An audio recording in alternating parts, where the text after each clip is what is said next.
peuples d'Afrique, burkinabés, frères et sœurs de l'Alliance des États du Sahel. L'histoire ne se répète pas, elle bégaye. Mais cette fois-ci, nous avons décidé de changer la ponctuation.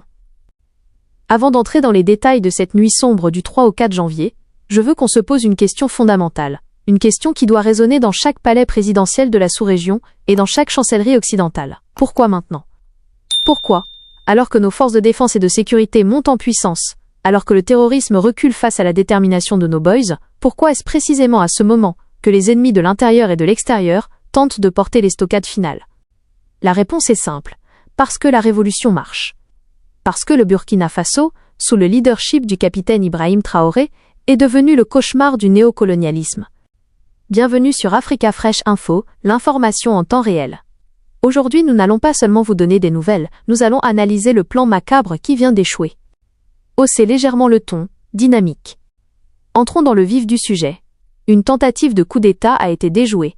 Ce n'est pas une rumeur de Facebook, c'est une réalité opérationnelle. Les services de renseignement burkinabés, dirigés par le commandant Oumarou Yabré, ont prouvé une fois de plus que l'arme la plus puissante d'une armée, c'est l'information. Contrairement aux années passées où nous subissions les événements, aujourd'hui, nous les anticipons. Le silence de la RTB ou des canaux officiels dans les premières heures ne doit pas être interprété comme une faiblesse, mais comme de la maîtrise. Dans la guerre asymétrique, celui qui parle le premier n'est pas toujours celui qui gagne. C'est celui qui frappe le dernier. Et cette nuit, l'État a frappé. Selon les informations recoupées et corroborées par des analystes avertis comme Ibrahim Maïga, le plan était d'une cruauté sans nom. Il ne s'agissait pas d'une simple prise de pouvoir politique. Non. Le projet, planifié pour 23 heures, visait l'élimination physique. Il voulait décapiter le commandement. Il voulait assassiner ceux qui sont la colonne vertébrale de notre résistance, nos officiers patriotes, vos enfants, vos frères. Imaginez un instant le cynisme. Pendant que ces soldats dorment d'un œil dans la brousse pour protéger les villageois, des traîtres dans des salons feutrés, planifiez de les abattre dans le dos. Ton analytique, faire des liens géopolitiques. Mais regardons qui tient la main des assassins. Tous les regards se tournent vers le Togo. Et là, il faut être pertinent et poser les vrais problèmes diplomatiques. Nous respectons le peuple togolais, nous respectons le président Faure Gnassingbé, mais la diplomatie a des règles. On ne peut pas prétendre être un pays frère, un pays médiateur, et en même temps servir de base arrière, de sanctuaire logistique pour des individus comme Paul-Henri Sandaogo Damiba. L'exil est une protection humanitaire, ce n'est pas un permis pour comploter. Si M. Damiba, depuis Lomé, continue d'activer ses réseaux pour déstabiliser le Burkina Faso, alors Lomé a une responsabilité. Nous le disons clairement, la patience du peuple burkinabé a des limites. Si la CEDEAO était une organisation sérieuse, elle condamnerait non seulement les coups d'État, mais aussi les pays qui hébergent les putschistes en herbe. Nous demandons l'extradition pure et simple de Damiba. C'est un test de sincérité pour la coopération Togo-Burkina. Et il ne faut pas être naïf.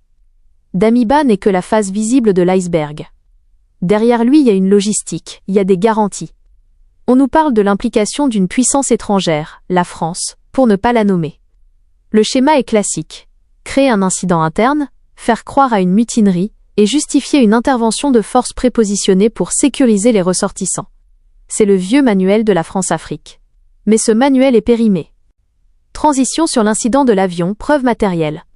Pour ceux qui doutent encore de la planification extérieure, rappelons un fait précis, un fait pertinent que beaucoup ont oublié. Il y a quelques semaines, un avion militaire, un C-130, a atterri à Bobo-Dioulasso. On nous a servi des explications floues, des histoires d'escale technique vers le Bénin. Analysons cela froidement. Le C-130 est un appareil de projection de force et de matériel. Dans le jargon militaire, avant une opération d'envergure, on fait de la reconnaissance, on teste les procédures, on achemine du matériel sensible. Pourquoi survoler l'espace aérien d'un pays en guerre comme le Burkina, quand on va au Bénin? Pourquoi se poser? Cet avion n'était pas là par hasard. Il faisait partie du balisage. Il testait notre réactivité. Ajoutez à cela les mouvements de porte-avions signalés au large du golfe de Guinée, au Bénin. Tout cela forme un puzzle cohérent d'encerclement de l'AES. Ils ont essayé par le terrorisme, nous résistons. Ils ont essayé par l'économie, nous tenons.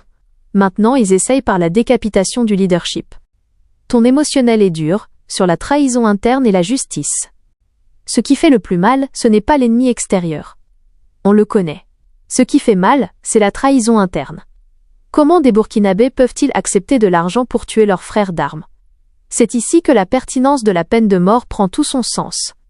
Il y a quelques mois, quand le gouvernement a rétabli la peine capitale, les droits de l'homiste ont crié au scandale. Aujourd'hui, le peuple comprend. On ne combat pas le cancer avec de l'aspirine. On ne combat pas la haute trahison en temps de guerre avec des peines de prison dorées. Nous avons subi plus de 19 tentatives de déstabilisation. Ça suffit. La récréation est terminée. Nous attendons du ministre de la Justice qu'il applique la loi dans toute sa rigueur. Celui qui prend une arme contre la République, contre la volonté du peuple, doit en payer le prix fort. C'est une question de survie nationale. Élargissement sur les USA et la souveraineté. Et cela nous amène à revoir nos alliances. Que font encore certaines chancelleries sur notre sol?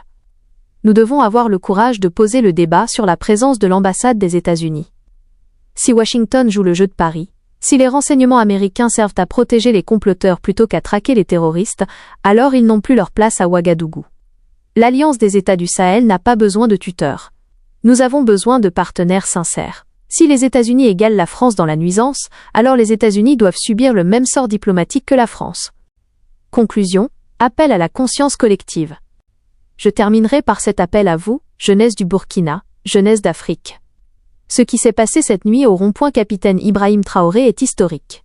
Vous êtes sortis, spontanément, pour faire barrage. Vous avez compris que ce pouvoir n'est pas celui d'un homme, c'est le vôtre. Les ennemis comptaient sur votre fatigue. Ils se disaient, les Burkinabés sont fatigués, ils ont faim, ils vont laisser faire. Ils ont oublié que la dignité ne se mange pas, mais elle nourrit l'âme d'une nation. Si la France honore De Gaulle, si l'Amérique honore Lincoln ou King, nous avons le devoir de mémoire envers Thomas Sankara. Et le meilleur hommage à rendre à Sankara aujourd'hui, c'est de protéger Ibrahim Traoré. Ils ont tué Sankara parce que nous dormions.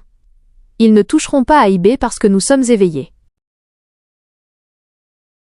Restez mobilisés. Ne cédez pas à la paresse. Partagez cette analyse. Informez ceux qui n'ont pas accès à la vérité. La guerre de l'information est la première des batailles. Dites-moi en commentaire, pensez-vous que le Burkina doit rompre immédiatement ses relations avec le Togo si l'extradition est refusée? Le débat est ouvert. C'était Africa Fresh Infos. L'information réelle, l'analyse pertinente pour un peuple souverain. La patrie ou la mort, nous vaincrons. Et tout d'abord, je tenais à rendre grâce à Dieu qui a permis que cette journée se passe merveilleusement bien et que je prie que tout le monde puisse rejoindre chez lui en bonne santé après cette deuxième session et que le combat continue. Après cela, c'est un mot de remerciement à l'endroit de nos vaillantes forces combattantes toujours, qui ont compris le sens de notre combat et qui se donnent corps et âme pour que la Confédération puisse continuer d'exister. Enfin, je remercie la population de l'AES qui a franchement compris pourquoi nous ne devons que compter sur nous-mêmes et pourquoi nous ne devons pas nous apitoyer sur notre sort. Et vous avez fait preuve à travers votre résistance, votre résilience à supporter tous les coups que l'ennemi a bien voulu nous donner dans cette lutte de brise des chaînes de l'esclavage.